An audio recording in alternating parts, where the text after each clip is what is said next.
Imagina un amanecer gélido en una colina desolada. Un patíbulo crudo se yergue contra un cielo gris plomo. Una mujer de corpiño rojo camina hacia la soga, mientras un pueblo entero contiene el aliento. No es un sueño, es Salem. 10 de junio de 1692. Lo que empezó como susurros se convierte en muerte pública. ¿Fanatismo? ¿Histeria? ¿O un pacto real con lo invisible? Quédate, porque esta no es la historia que te contaron en la escuela.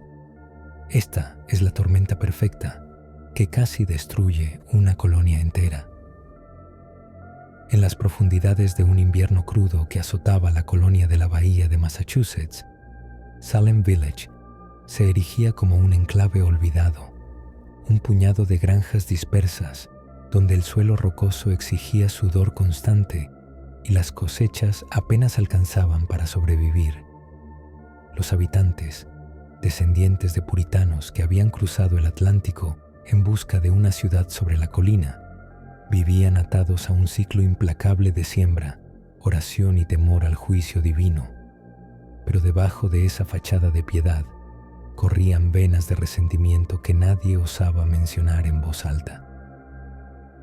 Thomas Putnam, un hombre de hombros anchos y mirada penetrante, encabezaba el clan más numeroso y arraigado del lugar. Su familia había labrado esas tierras durante generaciones, defendiendo una visión de pureza agraria que rechazaba cualquier atisbo de lujo o cambio.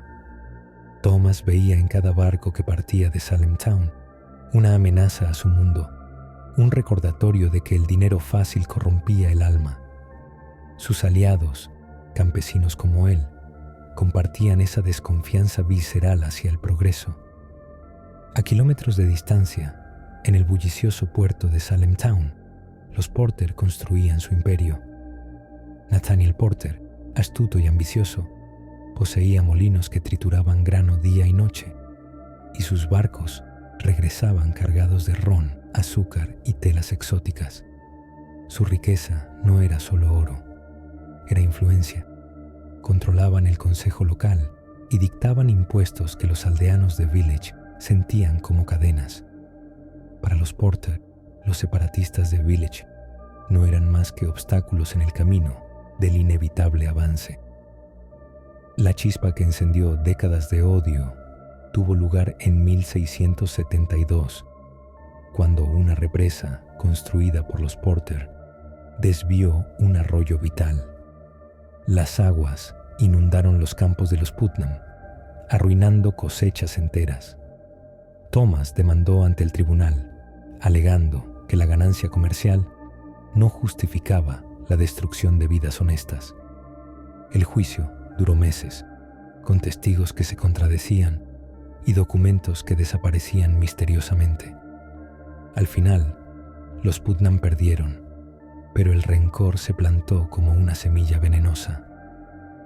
A partir de entonces, cada interacción entre las familias era una batalla disfrazada.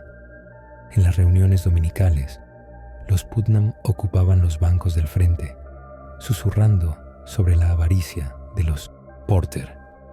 Estos, a su vez, boicoteaban las contribuciones para reparar la casa de reuniones, argumentando que los aldeanos ya debían suficiente. Los niños crecían oyendo historias de traición, aprendiendo a odiar antes de entender por qué. El control del púlpito se convirtió en el premio mayor. Un pastor alineado con los Putnam predicaba contra la vanidad y el comercio. Uno favorecido por los Porter enfatizaba la caridad y el trabajo diligente. James Bailey llegó primero, un hombre moderado que intentó mediar. Duró poco. Los Putnam lo acusaron de tibieza espiritual, los Porter de favoritismo. Bailey huyó en medio de la noche, dejando deudas y un pueblo más dividido. George Burroughs lo reemplazó, un ministro de fuerza física legendaria y sermones ardientes. Al principio, los Putnam lo celebraron, pero pronto descubrieron que Burroughs tenía deudas en Salem Town y lazos con los Porter. Cuando propuso unir fuerzas para un nuevo granero comunitario, los Putnam lo vetaron. Burroughs se fue tras un escándalo menor sobre leña robada, pero su partida dejó cicatrices, promesas rotas y acusaciones de hipocresía. Deodat Lawson intentó sanar las heridas con teología equilibrada, pero cayó en la trampa de las facciones.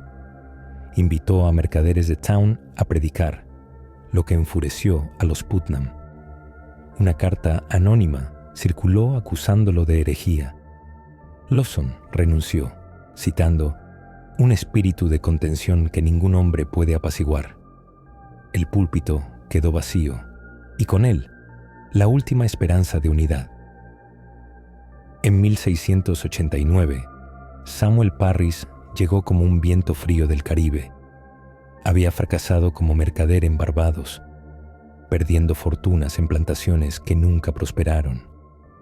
Su esposa, Elizabeth, murió en el viaje, dejando a Betty, una niña de 9 años frágil y callada. Parris trajo consigo a Tituba, una mujer de piel morena y ojos que parecían guardar secretos de islas lejanas, y a John Indian, su esposo. Los aldeanos los miraron con recelo, extranjeros en una comunidad que temía lo desconocido. La contratación de Parris fue un compromiso forzado. Los Putnam lo apoyaron porque rechazaba el comercio. Los Porter lo toleraron porque necesitaba el puesto. Pero desde el primer día, Parris exigió más. Leña extra, el título de la casa parroquial, un salario fijo. Cuando los Porter se negaron a pagar su parte, Parris los denunció desde el púlpito como hijos de Belial. El pueblo se partió en 2 bandos visibles. Los sermones de Parris se volvieron oscuros. Hablaba de un enemigo invisible que se infiltraba en las almas, de traidores que fingían piedad mientras servían al diablo. Sus ojos se detenían en los bancos de los Porter y su voz temblaba de furia contenida. Los niños, incluyendo a su hija Betty y su sobrina Abigail, absorbían cada palabra como esponjas. Abigail, huérfana de un ataque fronterizo, encontraba en esas predicaciones una explicación para su dolor. En las cocinas, lejos de los adultos, Tituba contaba historias de su tierra, espíritus que danzaban en la luna, hierbas que curaban o maldecían. Para Betty y Abigail, eran escapes de un mundo de reglas y castigos. Una noche, Tituba les mostró un truco, una clara de huevo en un vaso de agua. «Revelará a tu futuro esposo», susurró. Las niñas rieron, pero cuando la clara formó una figura oscura, el miedo la silenció. La asistencia a la iglesia cayó en picada. Familias enteras boicoteaban los domingos, alegando enfermedades o tormentas. Parris respondía con cartas furiosas al consejo, exigiendo intervención. Los Putnam lo respaldaban, organizando vigilias nocturnas para proteger la fe. Los Porter, en respuesta, invitaban a mercaderes a sus hogares, celebrando con vino y música que se oía hasta Village. Un incendio misterioso destruyó un granero Putnam en 1690. Thomas culpó a un sirviente Porter. Este juró inocencia. Sin pruebas, el caso se archivó, pero el humo quedó en el aire como una advertencia. Los niños empezaron a ver sombras en los bosques, a oír susurros en el viento. Las madres contaban cuentos de brujas que robaban almas, historias que antes eran solo para asustar. Parris instaló cerraduras nuevas en la casa parroquial, convencido de que alguien entraba por las noches. Encontró huellas en la nieve que no coincidían con ninguna bota conocida. Tituba juró que eran de un hombre alto con capa negra, pero Parris la calló con una mirada. Betty comenzó a tener pesadillas, despertando con gritos que helaban la sangre. Los Porter contrataron a un nuevo pastor itinerante para oficiar en sus hogares, un desafío directo. Los Putnam respondieron quemando efigies frente a la casa de reuniones. El aire se cargó de pólvora invisible. Cada mirada era una acusación, cada silencio una amenaza. El pueblo esperaba una chispa, sin saber que ya ardía en la cocina de Parris. Abigail, más audaz que Betty, convenció a un grupo de chicas para reunirse en secreto. Ann Putnam Jr., hija de Thomas, se unió con ojo brillante de curiosidad. Mercy Lewis, la sirvienta traumatizada, trajo relatos de masacres que hicieron palidecer a las demás. Juntas, bajo la guía de Tituba, experimentaron con el vaso de Venus una y otra vez, buscando respuestas a preguntas que los adultos prohibían. Una carta anónima llegó a manos de Parris. Tu casa alberga herejía. La letra era elegante, propia de alguien educado en Town. Parris la leyó en voz alta durante la cena, su rostro enrojecido. Betty tembló. Abigail apretó los puños. Esa noche, las chicas juraron silencio eterno sobre sus juegos, pero el daño estaba hecho. El miedo se filtraba, como niebla. Los Putnam organizaron una milicia informal, patrullando caminos con mosquetes. Los Porter contrataron guardias para sus molinos. Robos menores se multiplicaron, herramientas desaparecidas, vacas enfermas. Cada incidente se atribuía al bando contrario. Los niños jugaban a cazar brujas en los campos, imitando los sermones de Parris. En el corazón de esta tormenta, Samuel Parris escribía cartas frenéticas a Boston, suplicando apoyo. El diablo ha puesto su mira en Salem Village, advertía. Sus palabras, leídas en voz alta, sembraban pánico.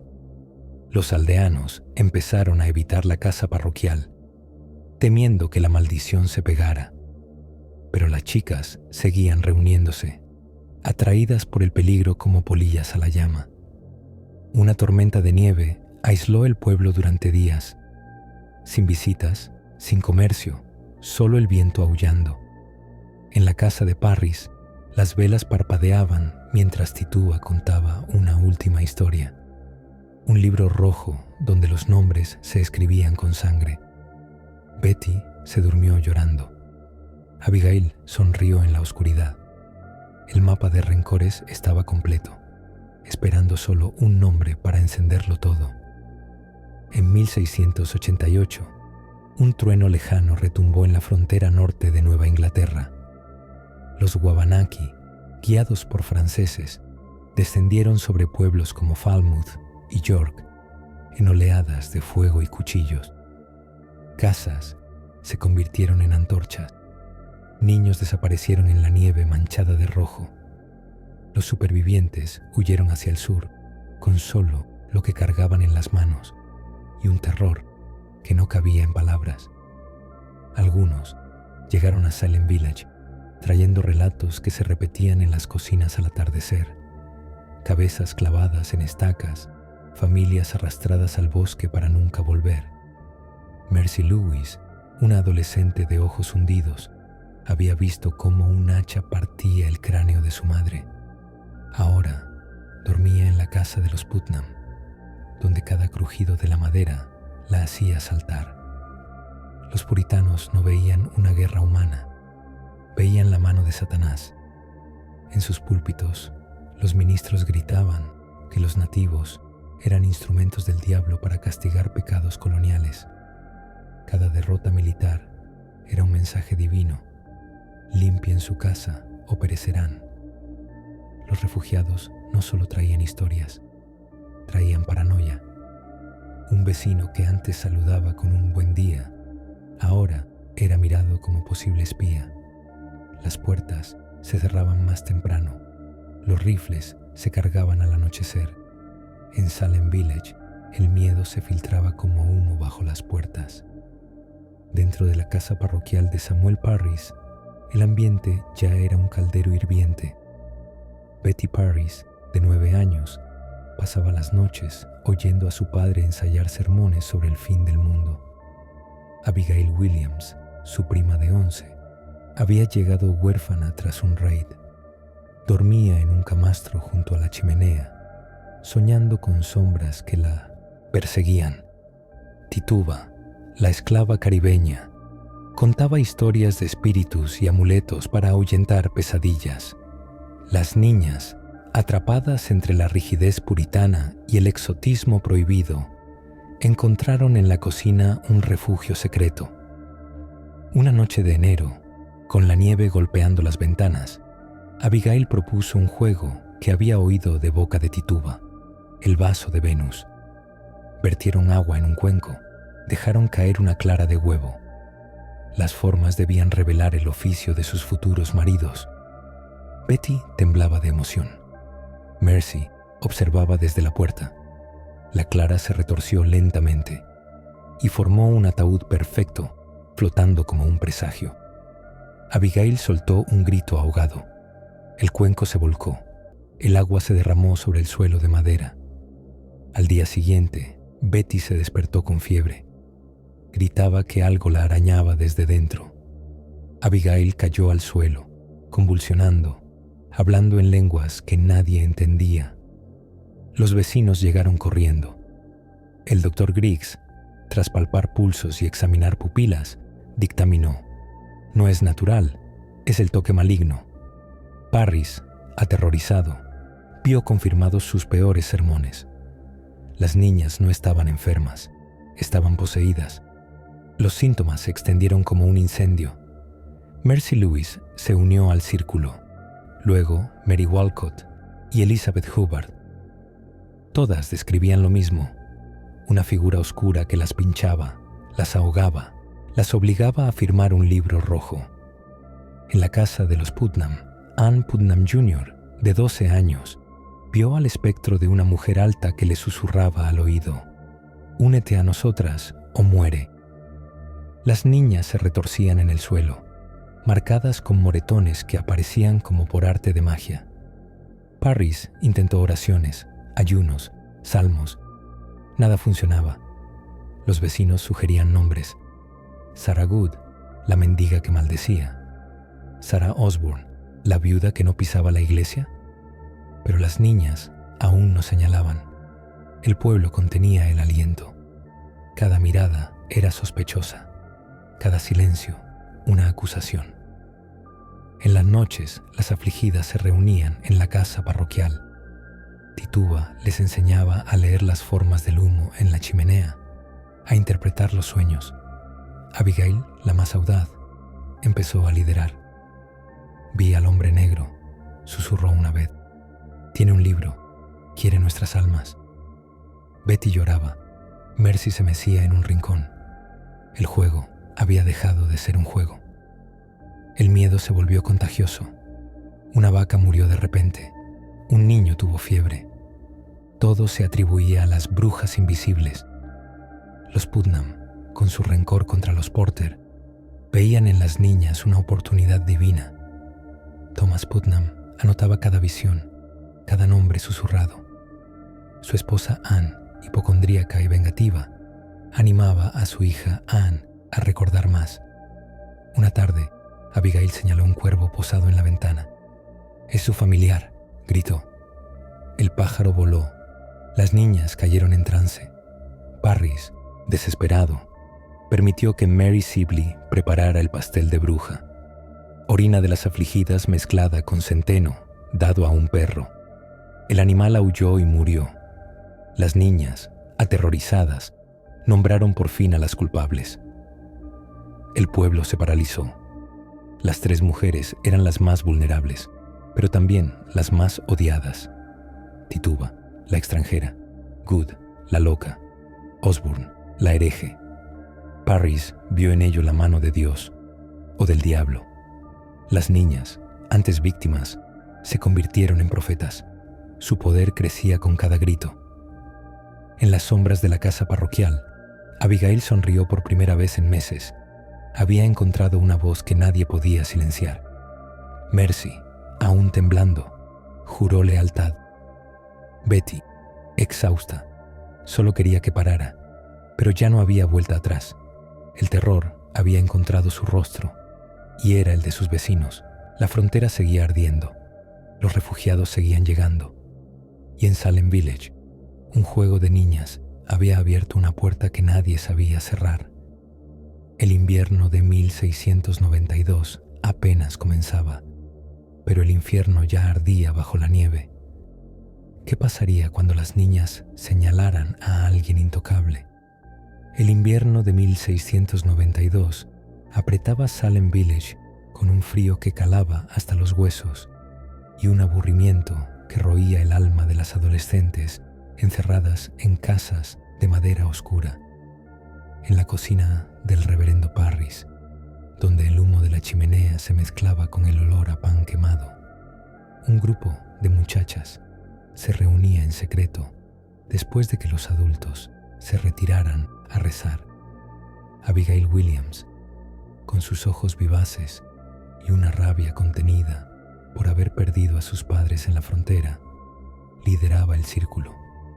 Ann Putnam Jr., hija del clan más poderoso del lado oeste, aportaba la audacia de quien crecía oyendo planes de venganza familiar.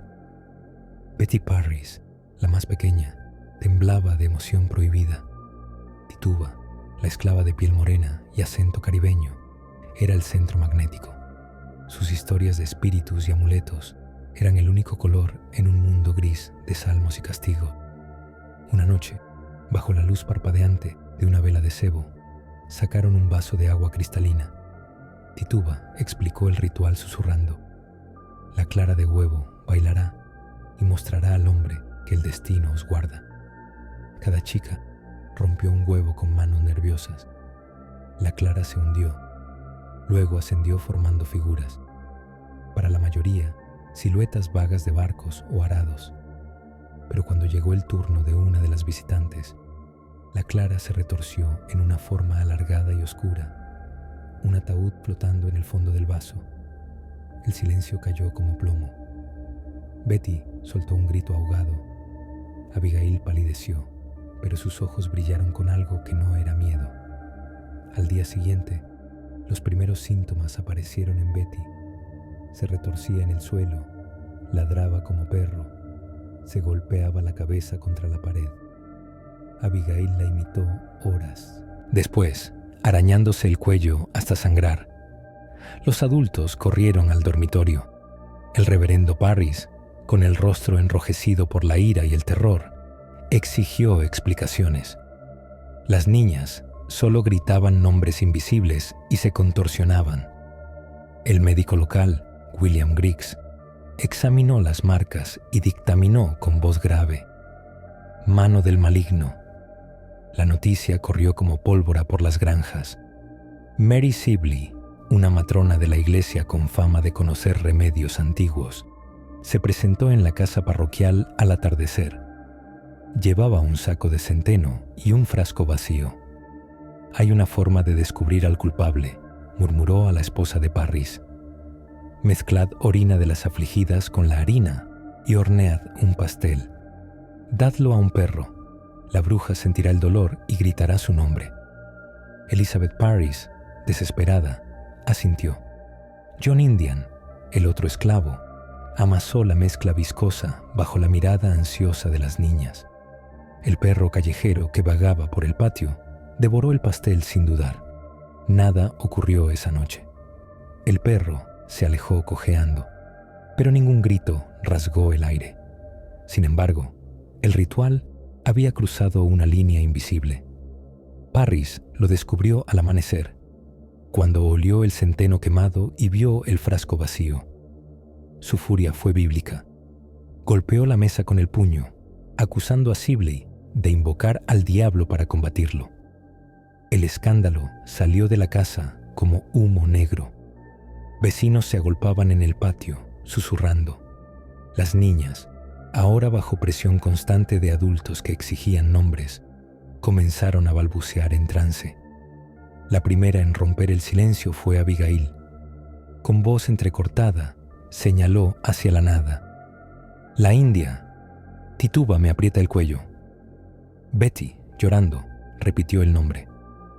Ann Putnam Jr. añadió dos más: Sarah Good, la mendiga que maldecía a quienes le negaban pan, y Sarah Osborne, la viuda que yacía en cama desde hacía meses, acusada de adulterio y de robar herencia a sus hijos.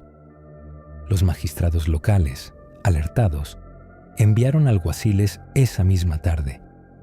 Tituba fue arrastrada primero. Sus ojos, acostumbrados a la sumisión, reflejaban pánico genuino cuando la ataron en la sala de interrogatorios.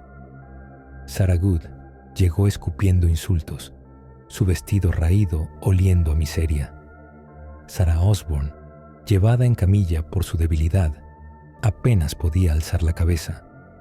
Las tres representaban lo que el pueblo más temía y despreciaba: la extranjera, la pobre iracunda, la enferma inmoral. El primer día de marzo, la casa de reuniones se llenó hasta los topes. Hathorne abrió el interrogatorio con Tituba. «¿Qué espíritu maligno conoces?», preguntó con voz de trueno. Ella negó, temblando. Pero esa noche, en la celda fría, Parris la visitó. Los golpes resonaron en la madera. Al día siguiente, Tituba habló. Su confesión fue un torrente. Volaba en un palo con otras brujas.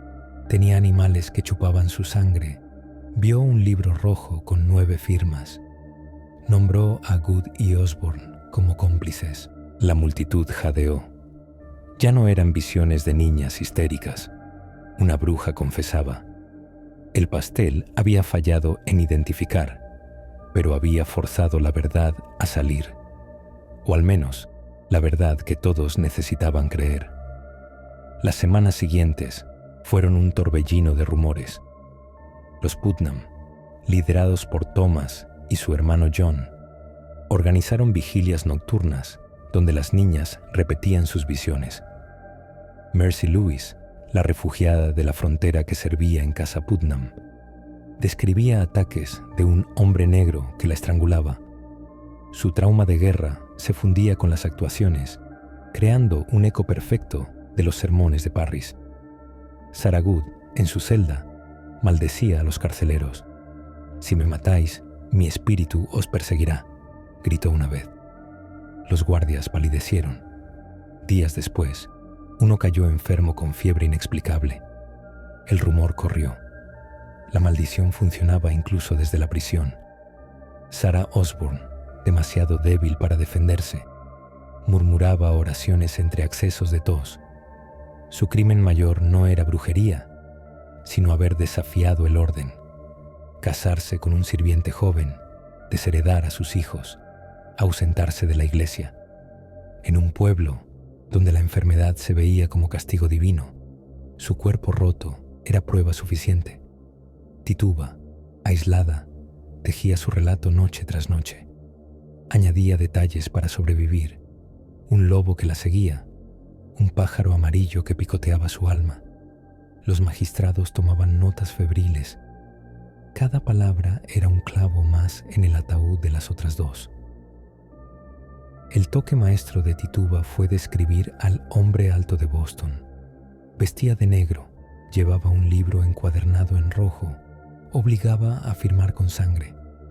«Hay 6 más», susurró. «No las conozco, pero vendrán». La sala estalló en murmullos. 6 brujas ocultas entre ellos. El pánico se volvió paranoia palpable. Vecinos empezaron a mirarse de reojo en la iglesia. Abigail, viendo el poder que sus palabras ejercían, comenzó a dirigir las acusaciones como una orquesta. Un gesto sutil, y Betty gritaba. Una pausa, y Anne añadía un detalle sangriento. El ritual del pastel había sido el catalizador. Transformó un juego infantil en una arma de destrucción masiva. El perro que comió el pastel fue encontrado muerto al amanecer siguiente, con el vientre hinchado y espuma en la boca. Nadie lo tocó. Lo enterraron en el bosque sin ceremonia, pero el mensaje quedó grabado. La magia negra funcionaba, aunque no como esperaban. Las niñas, ahora centro de atención, desarrollaron un lenguaje propio de gestos y códigos. Un parpadeo significaba «ataca ahora». Un dedo en la sien, «di que es el hombre negro». Los adultos, cegados por el miedo, interpretaban cada convulsión como prueba divina. El pastel había sido el puente entre el mundo visible y el invisible, y nadie quería cruzarlo de vuelta. Tituba, al confesar, cambió su destino. De acusada pasó a testigo estrella. Los magistrados la visitaban en secreto, prometiendo libertad si entregaba más nombres. Ella, astuta, dosificaba la información como veneno lento. Cada revelación compraba un día más de vida. Sarah Good, en cambio, eligió la furia. Escupió al rostro de Hatton durante un interrogatorio. «Soy tan bruja como tu mago», gritó. La sala se heló. Su desafío fue interpretado como posesión demoníaca. Sarah Osborne murió en prisión antes del juicio. Su cuerpo, consumido por la enfermedad, fue enterrado en una fosa sin nombre.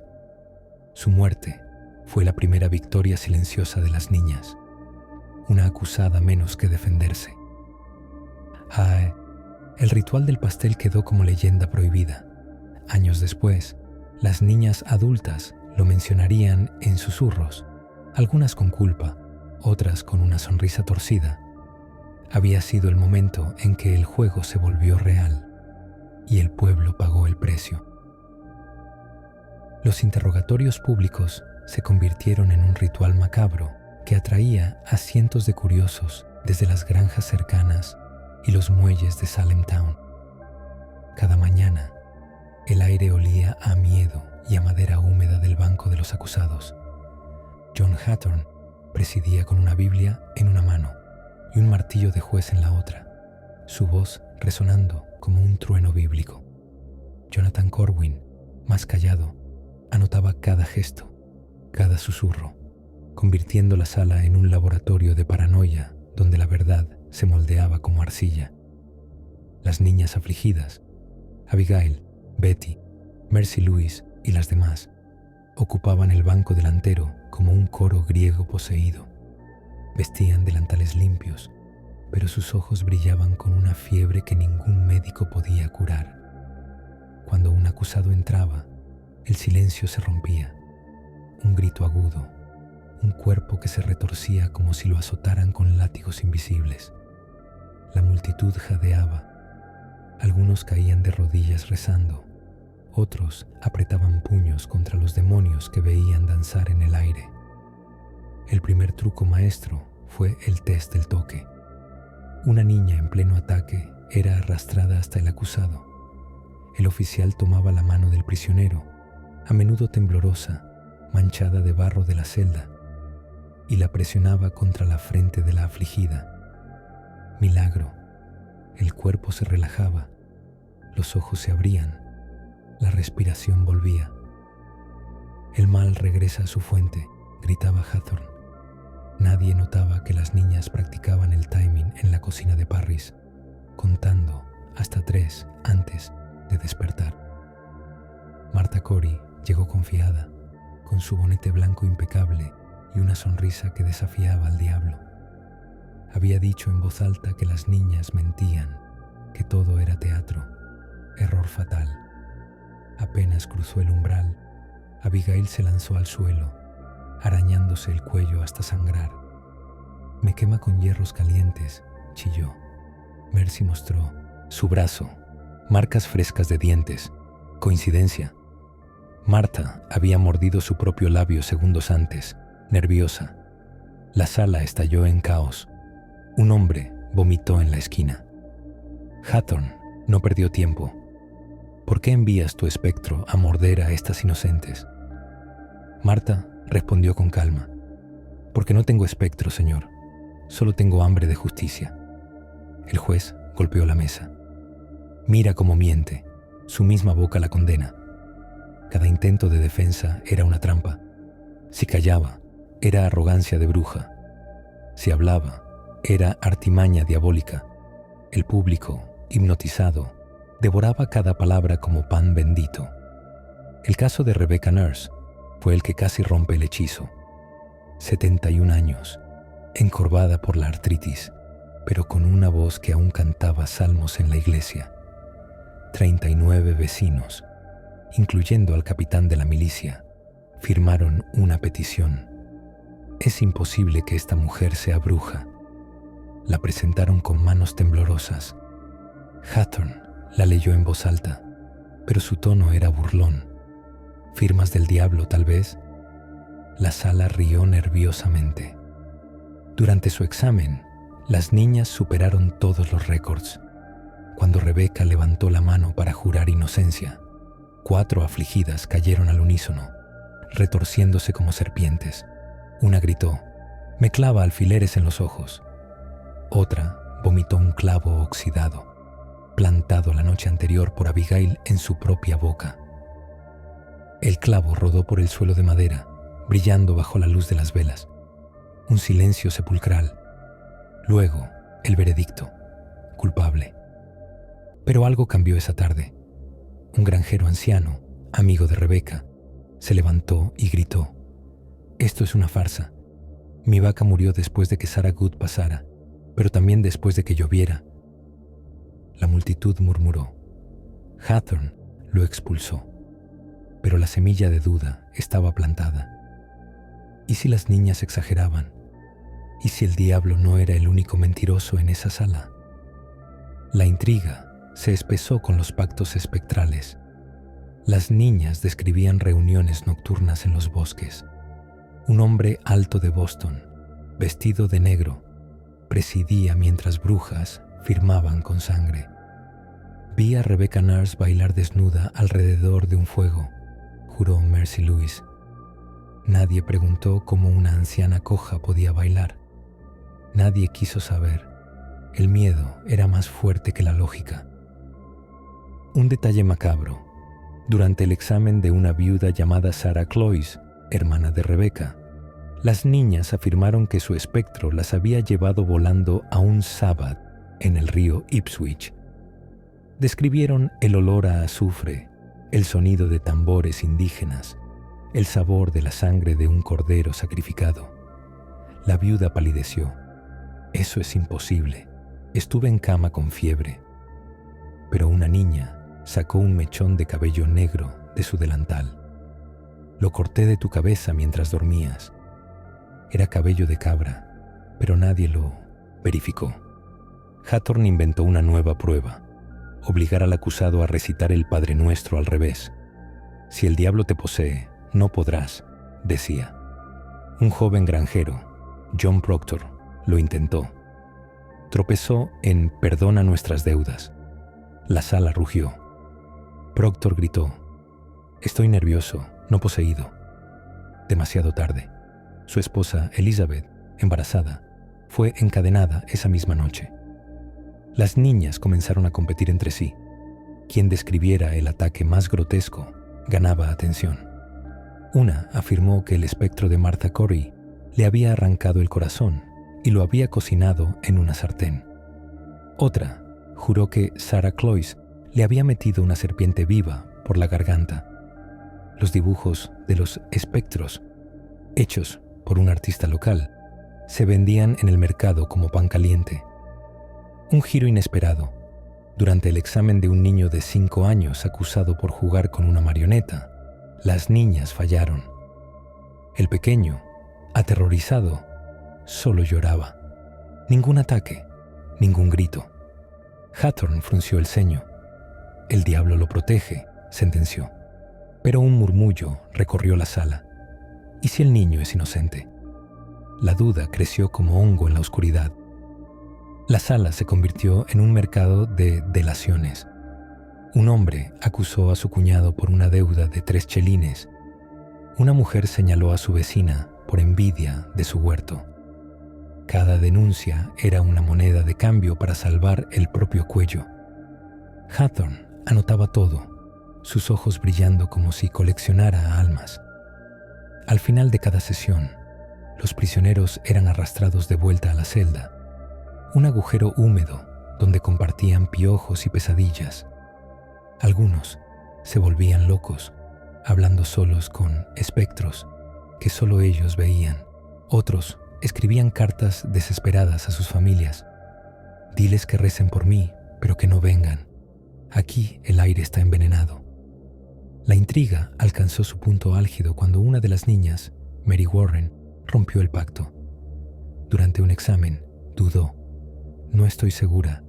Quizás vi mal, murmuró. La sala se congeló. Hathorne la señaló. El diablo te confunde. Confiesa. Mary fue azotada en público hasta que recordó correctamente. Pero el daño estaba hecho. La primera grieta en la fachada perfecta de las afligidas. Esa noche, en la casa de Parris, las niñas se reunieron en secreto. Abigail, con ojos fríos, advirtió: si una cae, todas caemos. Mercy Lewis, marcada por la guerra, apretó los puños. Entonces que ninguna caiga. Pero en la oscuridad, una sombra se movió detrás de la ventana. Un espectro, un espía, o el primer adulto que empezaba a sospechar la verdad. Los interrogatorios no eran justicia, eran un guión escrito con sangre y miedo. Cada gesto, cada palabra, cada silencio era una condena. Y mientras la multitud aplaudía los milagros del touch test, nadie vio cómo las niñas intercambiaban miradas cómplices, cómo sus dedos se entrelazaban bajo los delantales, cómo el verdadero pacto no era con el diablo, sino entre ellas. En mayo de 1692, el gobernador William Phips desembarcó de Inglaterra con un nuevo charter bajo el brazo y un caos rugiente en la colonia. Las cárceles de Salem, Boston e Ipswich rebosaban de acusados que no tenían dónde ser juzgados, pues la antigua Carta Magna había caducado y no existía tribunal superior legítimo. Phips, hombre pragmático y militar, actuó con la rapidez de un capitán en batalla. Creó un tribunal especial llamado Corte de Oyer and Terminer, un nombre antiguo que significaba oír y decidir. Nombró a 7 jueces de élite, pero el timón lo tomó William Stoughton, teniente gobernador y teólogo de hierro, cuya certeza en la conspiración satánica era tan absoluta que veía herejía hasta en el vuelo de una mosca. Stoughton reunió a los magistrados en una sala austera de Boston y les entregó un memorando sellado con cera roja, las reglas del juego, la más letal, la evidencia espectral, sería admitida sin restricciones. Un segundo documento, firmado por Cotton Mather y otros ministros, bendecía esta decisión con un úsese con cautela, pero úsese. Los jueces lo interpretaron como carta blanca.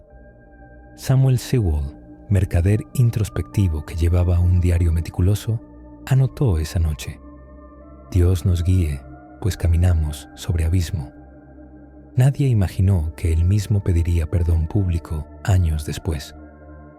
El tribunal abrió sesiones el 2 de junio en la casa de reuniones de Salem Town, ahora convertida en sala de justicia. El primer caso fue elegido con precisión quirúrgica. Bridget Bishop no era una desconocida. Ya en 1680 la habían acusado de brujería, aunque salió libre por falta de pruebas.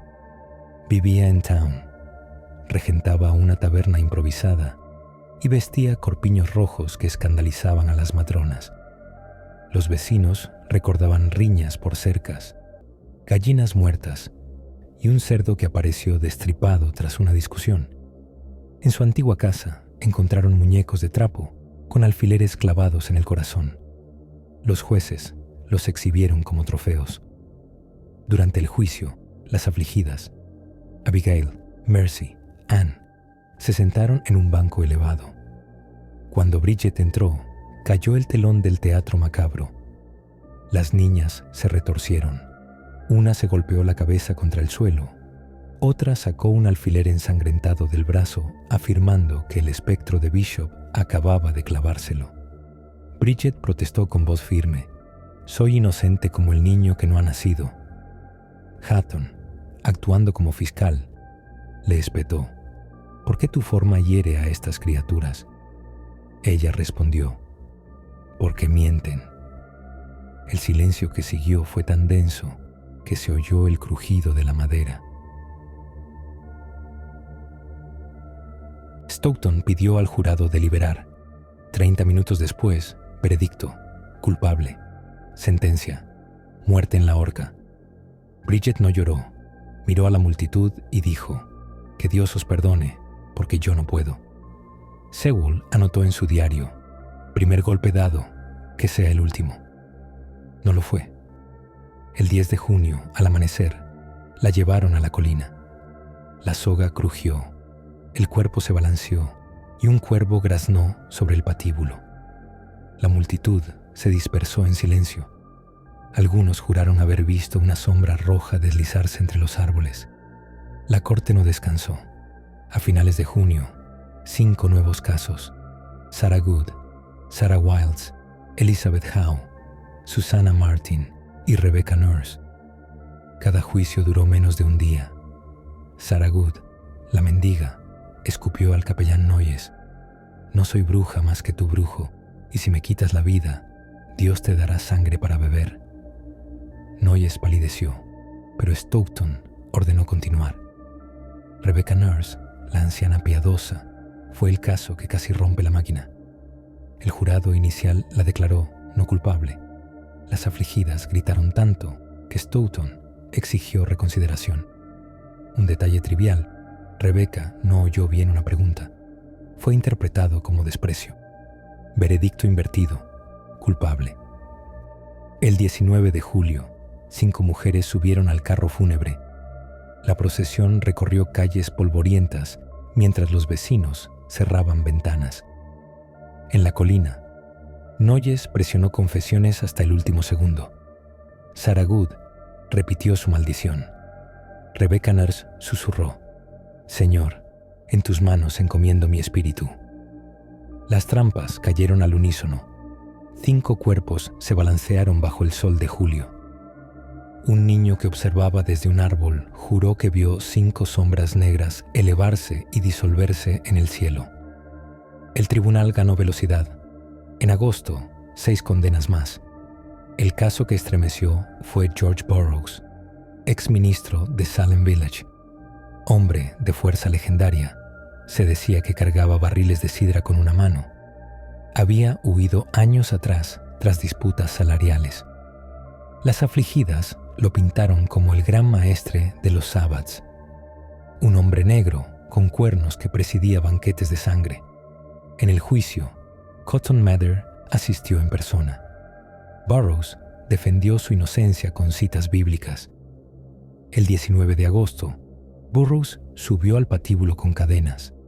La multitud, agotada por meses de horror, murmuraba. De pronto, el expastor recitó el Padre Nuestro completo, sin un solo tropiezo. Según la creencia puritana, ningún brujo podía hacerlo. Un clamor se alzó: «Inocente, bajadlo». Stoughton palideció. Cotton Mather, montado en su caballo, alzó la voz: «El diablo puede citar escrituras y fingir santidad para engañaros». El silencio volvió. La trampilla se abrió. Burroughs cayó y su cuello crujió como madera seca. 19 ejecuciones en total esa temporada. Cada día de horca era un ritual. Carro, oración, soga, silencio. Los cuerpos eran enterrados en fosas superficiales. Los familiares pagaban para recuperarlos de noche. Pero un hombre eligió un destino distinto al de la soga. Giles Corey, 81 años, granjero terco, había testificado contra su esposa Martha. Cuando lo acusaron, se plantó ante Stoughton y dijo: «Ni culpable ni inocente». Silencio absoluto. La ley inglesa preveía un castigo para los mudos. Peine forte et dur. El 17 de septiembre, en un campo junto a la cárcel, desnudaron a Corey, lo tendieron boca arriba y colocaron una tabla sobre su pecho. Piedra tras piedra, el peso aumentó. Los jueces lo visitaban cada hora. «Plea». Corey, con voz ronca, respondía: «Más peso». El segundo día, su caja torácica crujió. Sangre brotó de su boca. Aún así, no habló. Murió al atardecer, aplastado pero invicto. Su tierra quedó para sus hijos. La corte no pudo tocarla. La prensa de Corey fue el primer quiebre visible. Los vecinos empezaron a susurrar: si torturan a un anciano, ¿qué nos espera? Las afligidas, ebrias de poder, cometieron su error fatal. Acusaron a Lady Mary Phips, esposa del gobernador. El rumor corrió como pólvora. Phips, que había tolerado la corte para calmar al pueblo, vio su propia casa amenazada. En Chris Mather, de regreso de Londres, circulaba un manuscrito demoledor, Cases of Conscience. Argumentaba que el diablo podía imitar a los santos y que la evidencia espectral era un lazo mortal. El 29 de octubre, Phips firmó la orden: disolución inmediata de la corte de Oyer and Terminer. Stoughton estrelló su martillo contra la mesa y abandonó la sala gritando: «¡Traición! ¡El diablo escapa!». Las afligidas perdieron su escenario. Sus gritos ya no tenían eco legal. El hechizo se rompió tan bruscamente como había comenzado, pero las cárceles seguían llenas y los muertos no regresaban. Mientras la corte de Oyer and Terminer continuaba su labor implacable durante el verano de 1692, un hombre de 81 años llamado Giles Corey se convirtió en el centro de una resistencia silenciosa que nadie anticipaba. Corey era un granjero robusto del borde de Salem Village, conocido por su temperamento explosivo y su terquedad legendaria. Había llegado a la colonia décadas atrás con poco más que su fuerza bruta y una determinación férrea, acumulando tierras a través de trabajo incansable. Sin embargo, su vida dio un giro trágico cuando testificó en contra de su propia esposa, Martha Corey, una mujer devota que había sido una de las primeras miembros respetadas de la Iglesia en ser acusada. Martha, con su fe inquebrantable y su lengua directa, había cuestionado abiertamente las visiones de las niñas afligidas, lo que la convirtió en blanco inmediato. Giles, en un momento de pánico o presión comunitaria, añadió su voz al coro de acusadores, sellando el destino de ella hacia el patíbulo. Pero el remordimiento golpeó a Giles como una avalancha invisible. Cuando las acusaciones se volvieron hacia él mismo en septiembre, algo cambió en su interior. Los magistrados lo citaron por brujería, basados en testimonios espectrales que lo pintaban como un hechicero capaz de hazañas sobrenaturales. En lugar de defenderse con palabras o negar las charges, Corey eligió un camino que desconcertó a todos. Se negó a declarar, ni culpable ni inocente. Solo silencio. Este acto no era mera obstinación. Era una maniobra calculada nacida de un conocimiento astuto de las leyes inglesas antiguas que aún regían la colonia. Al no entrar una plea, bloqueaba legalmente el inicio de un juicio formal. ¿Por qué arriesgar todo por un tecnicismo? La respuesta yacía en su herencia. Como felón convicto, sus propiedades serían confiscadas por la corona, dejando a sus hijos y nietos en la miseria absoluta. Corey había visto cómo las ejecuciones no solo mataban al cuerpo, sino que destrozaban legados familiares enteros. Su granja, con sus campos labrados y su ganado, representaba décadas de sudor. Al standing mute, como se llamaba en términos legales, forzaba a la corte a un dilema cruel. La ley prescribía una pena arcaica para romper el silencio, el peine forte et dur, una tortura diseñada para extraer una declaración a toda costa.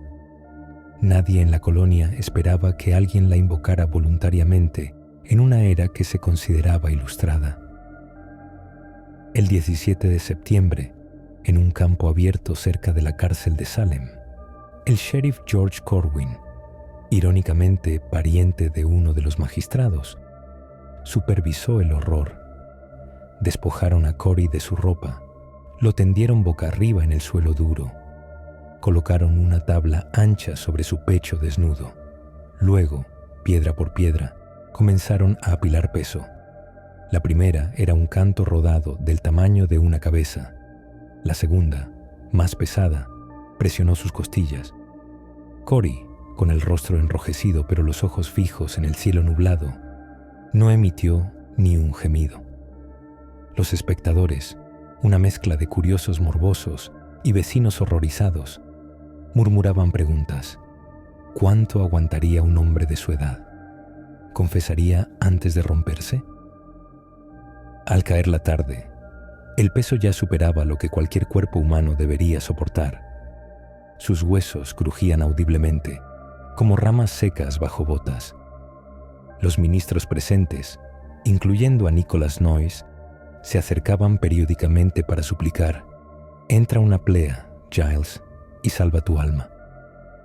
Cory, con la voz ronca por la compresión, respondía una y otra vez con las palabras que se convertirían en eco eterno. «More weight». No era desafío, era defiance pura. Un hombre que prefería morir aplastado antes que entregar su legado a los mismos que habían ahorcado a su esposa. La multitud creció. Algunos vomitaron al ver cómo su pecho se hundía centímetro a centímetro. La noche trajo un frío cortante, pero no detuvieron el proceso. Encendieron antorchas que proyectaban sombras danzantes sobre el cuerpo martirizado. Cory pidió agua. Se la negaron, temiendo que aliviara la presión. En la oscuridad, sus pensamientos vagaban hacia Martha. La vería pronto. Perdonaría su traición inicial. Recordaba sus discusiones acaloradas sobre la tierra, como ella insistía en plantar manzanos donde él quería maíz. Ahora, esos árboles serían para sus descendientes. El peso aumentaba, una losa de granito que hizo brotar sangre de su boca. Aún así, sus ojos permanecían abiertos, desafiantes. Al amanecer del segundo día, el 18 de septiembre, Cory era apenas reconocible. Su torso estaba deformado, costillas astilladas perforando pulmones. La multitud era menor. Muchos no soportaban la vista. Noyes intentó una última vez. «Confiesa y ve al cielo con tu esposa». Cory, escupiendo sangre, murmuró algo inaudible. Algunos juraron que fueron more weight de nuevo. Otros que maldijo a la corte entera. Minutos después, su cuerpo cedió con un crujido final. Murió sin plea, sin convicción oficial de brujería. Su propiedad quedó intacta para sus herederos. La noticia corrió como pólvora. En tabernas y reuniones se susurraba: ¿había sido Cory un mártir o un loco? Su muerte expuso la barbarie medieval que yacía bajo la pátina puritana. Mientras las orcas reclamaban vidas con cuerdas limpias, el pressing era tortura cruda, visible, innegable. Madres cubrían los oídos de sus hijos al pasar por el campo donde aún yacían las piedras manchadas. Giles Cory no solo salvó su granja, plantó la semilla de la duda en corazones que antes aplaudían ejecuciones. Esta duda coincidió con un cambio mayor en el aire intelectual. Increase Mather, presidente de Harvard y figura titánica en la teología colonial, había regresado de Inglaterra en mayo. Al principio, apoyaba la caza de brujas, pero los relatos que llegaban de Salem lo perturbaron profundamente. Veía un patrón peligroso, evidencia basada en sueños y visiones, no en hechos tangibles. En privado, comenzó a redactar un tratado que cuestionaría todo. Mather argumentaba desde las escrituras y la lógica demonológica. Si el diablo era el padre de la mentira, ¿por qué no imitaría a los más piadosos para engañar a los jueces? Su hijo, Cotton, defendía lo opuesto, que Satanás no podía usar la forma de un inocente. Pero Increase veía el peligro mayor. Derramar sangre inocente era el pecado imperdonable. Circuló manuscritos entre ministros influyentes, sembrando preguntas que antes eran herejía. Mientras tanto, las niñas afligidas envalentonadas por meses de poder absoluto, cometieron su error fatal. En octubre, una de ellas, posiblemente Abigail Williams, acusó espectralmente a Lady Mary Phipps, esposa del gobernador. El rumor voló. Si la primera dama podía ser bruja, ¿quién no? Al mismo tiempo, apuntaron a la esposa del reverendo John Hale, un apoyo inicial de los juicios. Hale, confrontado con la posibilidad de perder a su propia familia, comenzó a dudar públicamente. El gobernador William Phipps, un hombre pragmático que había estado en Inglaterra durante el pico de la crisis, regresó para encontrar caos. Cartas de Increase Mather llegaban a su escritorio. Rumores de tortura, como la de Corey, circulaban en Boston. La acusación contra su esposa fue la gota que colmó el vaso.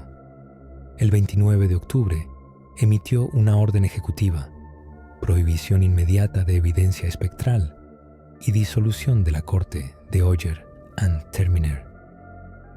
William Stoughton, jefe de la corte, recibió la noticia como una traición personal. Creía estar a punto de erradicar el mal por completo. En un arrebato teatral, abandonó el estrado declarando que el diablo había ganado. Sin su maquinaria legal, las acusaciones perdieron fuerza. Las niñas, privadas de su escenario, vieron cómo sus feats eran ignorados o ridiculizados. El campo donde Corey murió quedó como monumento silencioso. Las piedras fueron removidas, pero la hierba nunca creció igual. Vecinos evitaban el lugar al atardecer, jurando ver una figura encorvada pidiendo más peso. Su sacrificio no detuvo las ejecuciones inmediatamente. 19 ya colgaban, pero rompió el hechizo colectivo. La duda, plantada por un granjero terco y regada por teólogos como Mather, finalmente floreció. En las semanas siguientes, la colonia contuvo el aliento. Terminaría todo, o el diablo contraatacaría. Las cárceles seguían llenas, pero sin corte para juzgar, el tiempo se convirtió en aliado de los acusados. Giles Corey, en su tumba sin marca, había comprado algo más valioso que tierra: tiempo para que la razón regresara. ¿Fue Corey héroe calculador o mártir impulsivo? En enero de 1693, un tribunal nuevo abrió sus puertas en Boston bajo un cielo de plomo que parecía pesar sobre las almas de los jueces. La Superior Court of Judicature reemplazaba al odiado Oyer and Terminer, y su primera orden fue tajante. La evidencia espectral quedaba prohibida para siempre. Los magistrados, exhaustos por meses de caos, sabían que un solo fallo más podía derrumbar la colonia entera. Pero en las mazmorras de Salem, Ipswich y Boston, más de 100 prisioneros aguardaban con grilletes oxidados, algunos encadenados desde hacía casi un año. Sus familias rezaban por un milagro que ya no creían posible. El primer caso llegó el 15 de enero. Una mujer de Andover llamada Mary Lacy, acusada por visiones que ahora eran papel mojado. El fiscal intentó revivir los viejos trucos, describiendo espectros que arañaban paredes invisibles, pero el juez lo cortó en seco. Solo hechos tangibles, ordenó. Sin las niñas gritando ni los toques mágicos, la acusación se deshizo como humo. Lacy salió libre esa misma tarde, tambaleándose bajo la luz del sol que no había visto en meses. Pronto se formó una rutina macabra. Cada mañana, un guardia leía nombres desde un pergamino arrugado. Cada tarde, alguien abandonaba la cárcel o era devuelto a las sombras. De los 52 casos iniciales, 45 fueron desestimados por falta de prueba sólida. Los jurados, antes aterrorizados por las convulsiones de las niñas, ahora miraban con escepticismo cualquier testimonio que oliera a lo sobrenatural. Pero 3 condenas resistieron: 2 mujeres y un hombre cuya evidencia incluía muñecos de trapo con alfileres y confesiones arrancadas bajo presión. William Stoughton, el jefe implacable del tribunal anterior, ocupaba ahora el asiento principal, con el rostro endurecido por la rabia contenida. Cuando el jurado absolvió a una acusada que él consideraba culpable hasta los huesos, se levantó de golpe, derribando su silla. «La venganza de Dios caerá sobre esta tierra», gritó antes de salir dando un portazo que retumbó como un trueno. Los presentes se miraron, preguntándose si el diablo no habría cambiado de bando. El gobernador Phips, presionado por cartas anónimas que llegaban a su escritorio con manchas sospechosas de sangre seca, decidió actuar. En febrero, perdonó a los 3 condenados restantes. Una de las mujeres, al recibir la noticia, cayó de rodillas y besó el suelo de la cárcel, dejando marcas de lágrimas en el polvo.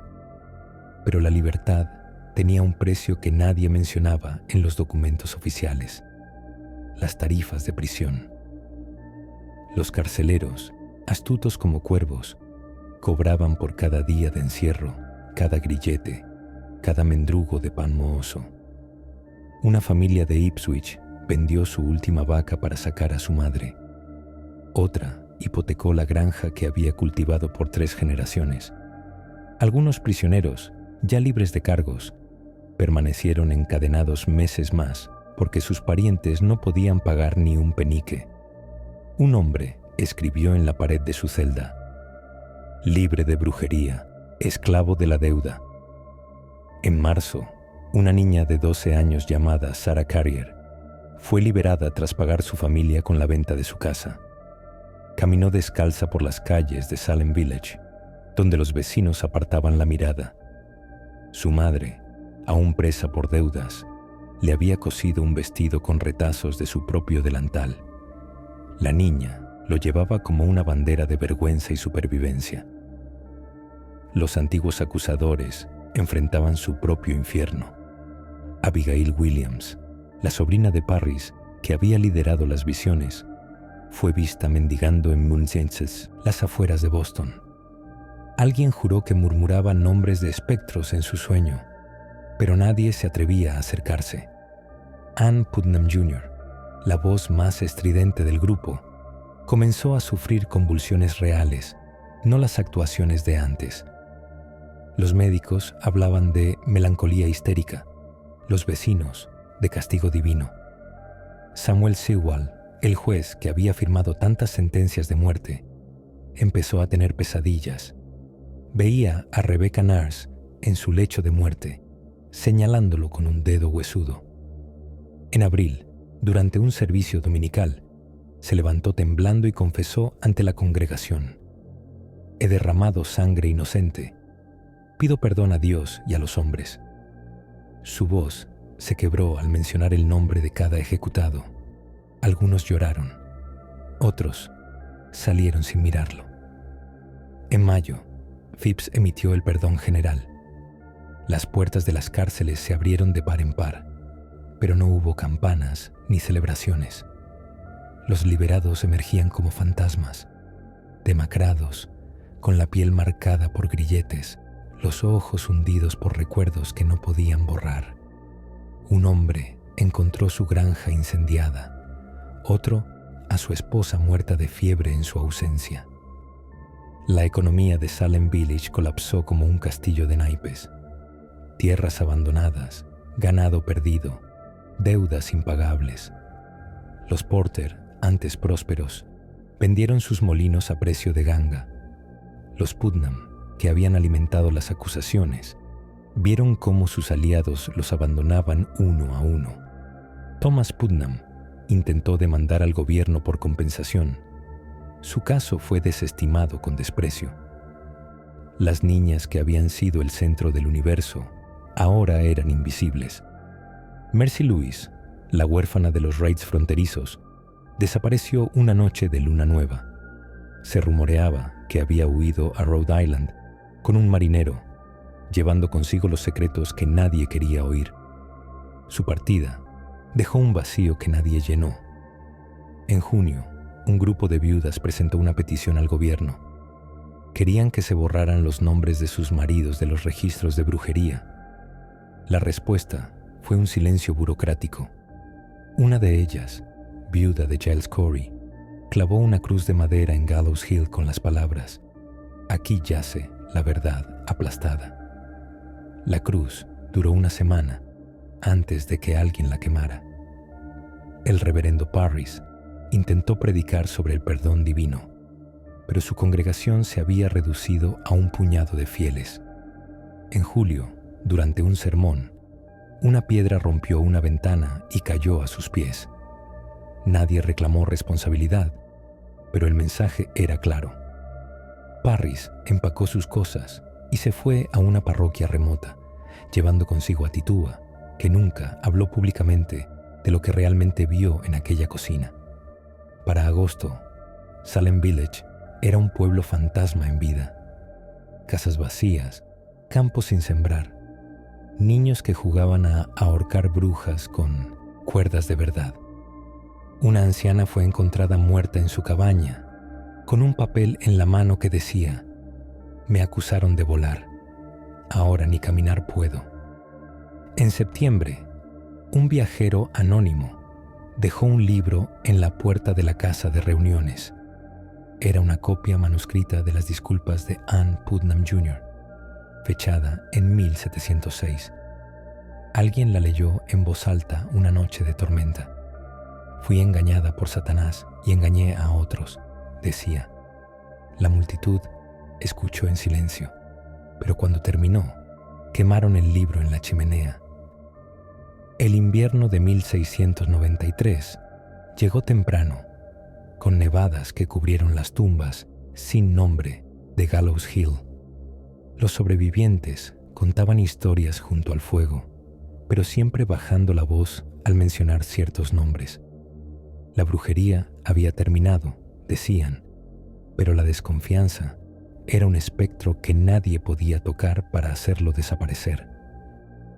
Años después, un niño encontraría un grillete oxidado en un campo y preguntaría qué era. Su abuelo, con ojos que aún veían espectros en las sombras, respondería: «Un recuerdo de cuando creímos en monstruos y los creamos nosotros mismos».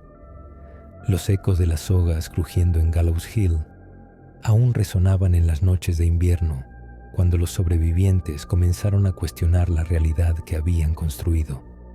En 1706, Ann Putnam Jr., ya una mujer de 27 años, entró tambaleante a la iglesia de Salem Village bajo una capa de nieve. Su confesión pública fue un cuchillo en el silencio. Admitió que el diablo la había usado como marioneta para acusar a inocentes. Había sido posesión real o el peso de la culpa que la devoraba viva.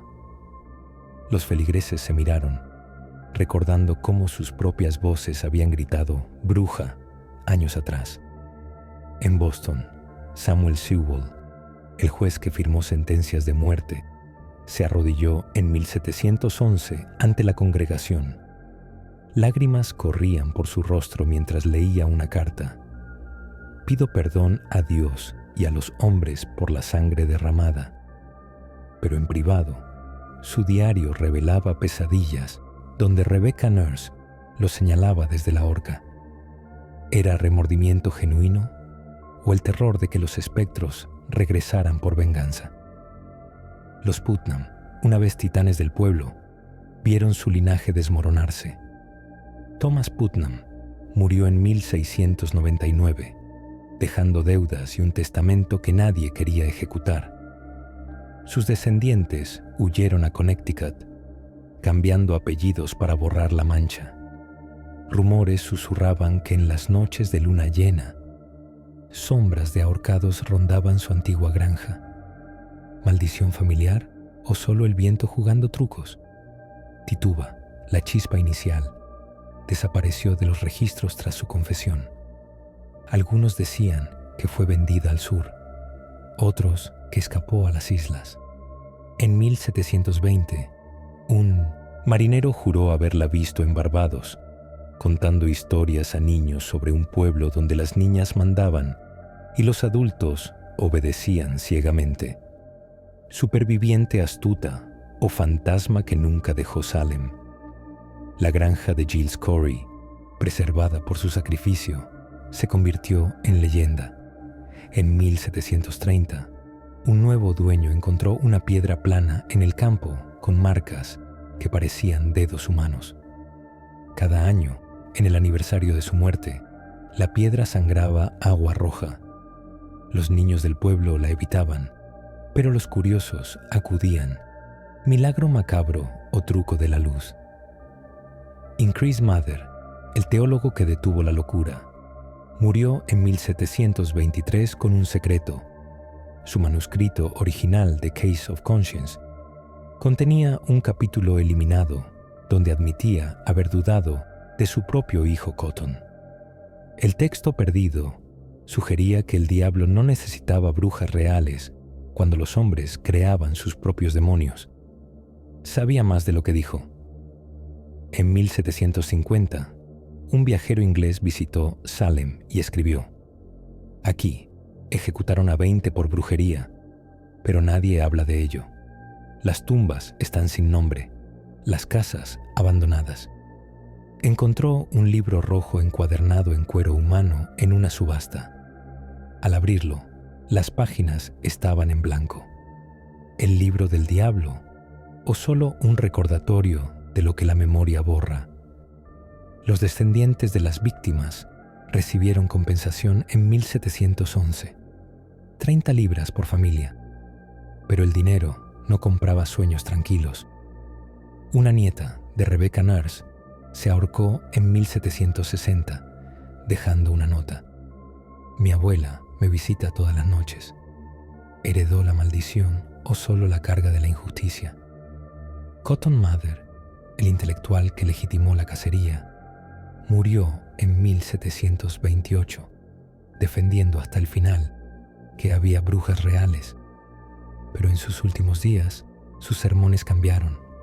Advertía contra juzgar por apariencias, arrepentimiento tardío o miedo a enfrentar a sus víctimas en el más allá. En 1804, Nathaniel Hawthorne, bisnieto de John Hathorne, añadió la W a su apellido. Su novela, La casa de los 7 tejados, estaba basada en la maldición Corey. Dios les dará sangre para beber. Los Hathorne originales perdieron fortunas, hijos y cordura. ¿Coincidencia literaria o venganza generacional? Las actas originales de los juicios desaparecieron en 1770. Algunos decían que Stockton las quemó para borrar su legado. Otros, que las niñas sobrevivientes las robaron para destruir pruebas. En 1820, un abogado encontró fragmentos en un ático, páginas con nombres tachados en tinta roja. ¿Quién las editó y por qué? En 1917, durante la gripe española, Salem Village reportó 0 muertes. Los ancianos juraban que los espíritus de los ahorcados protegían al pueblo. Gratitud póstuma o mito para consolar a los vivos. Hoy, turistas visitan el memorial de Gallows Hill, pero los locales evitan el lugar después del atardecer. En 2021, un dron captó una figura vestida de rojo en el sitio exacto donde colgaron a Bridget Bishop. El video se borró solo. ¿Glitch técnico o advertencia de que algunas historias nunca terminan? La lección de Salem no está en los 20 muertos, está en los miles que miraron, acusaron y callaron. Cada generación crea sus brujas. Comunistas en los 50, terroristas en los 2000, fake news hoy. La pregunta sigue siendo la misma. ¿Cuándo dejamos de quemar al diferente y empezamos a mirarnos en el espejo? Suscríbete para más historias que desentrañan cómo el miedo convierte a vecinos en monstruos. La verdad no quema, pero ilumina.